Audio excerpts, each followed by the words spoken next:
Well, earlier in the hour, we had a policing perspective on how this operation has unfolded. Let's get one from a criminologist now. We're joined by Michael Kempa, who's with the University of Ottawa. Michael, we've been speaking through the evening here, and I want to start at the same point, which is looking at this kind of slow, methodical police operation. What's your view of how successful that has been? So far, I have to say it's been a tremendous success, mostly because of the restraint that the police have shown. We all know that it hasn't always been the case that the police have shown this much restraint in dealing with protest. Hopefully, this is the start of a new trend in how these things are dealt with moving forward.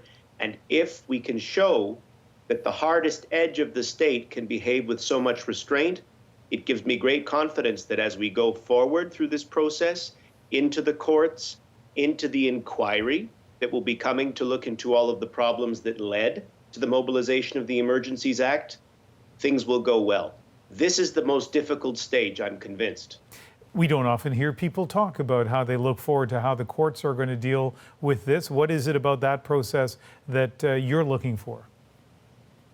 Well, protest is a very hot democratic forum where people argue, scream and yell, mix arguments together. It can be very confusing, very useful at times, but very often doesn't lead to a lot of progress on groups understanding one another. The courts are a very cool democratic forum. It slows things down. There are rules for discussion. It forces people to separate arguments into their pieces and present them on their merits. Through the courts, Canadians will see the arguments put forward by different streams of protesters, and then I'm sure Canadians will have no difficulty deciding for themselves which of the arguments of protesters have merit and which do not. That's how we move forward as a society. That's such an interesting point, and I've seen that happen before, for example, with anti-abortion protests here in Vancouver, exactly as you described. Finally, it got into court, and the arguments they had to be logical and clear and evidence-based, and it put a different light on what a lot of people said. Speaking of a different light on what a lot of people say, Michael, there has been a battle of information and misinformation throughout this protest, and it's happening tonight in terms of how people are regarding what the police have done and the pictures and tweets, for example, they're sharing. Does that polarization worry you? Very much, very much. We're talking at cross purposes. And we cannot underestimate the extent to which these images have been orchestrated on both sides. Now, sometimes for the sake of, I suppose, good, what people would see as good, and sometimes for bad intentions. I mean, having children at the forefront of the protest deliberately with toys and things around, this is a very carefully orchestrated image to paint protesters in a particular light.